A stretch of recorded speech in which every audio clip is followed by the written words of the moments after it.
ఉన్నారుగా, అవునా? క్రైస్తవులేనా? వందనాలు. దేవుడు మాటలమ్మా, ఇదిగోండి బైబిల్. బాప్తిసం తీసుకున్నారా? చర్చికి వెళ్తావా? నువ్వు చర్చికి వెళ్ళవా?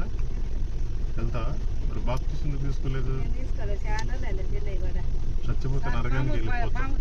వెళ్ళవా? చచ్చిపోతే నరకానికి వెళ్తావు, తొందరగా తీసుకో. ఏ రోజు నీ చివరి రోజో తెలియదు. ప్రభు దేవుడు అని తెలుసు కదా నీకు.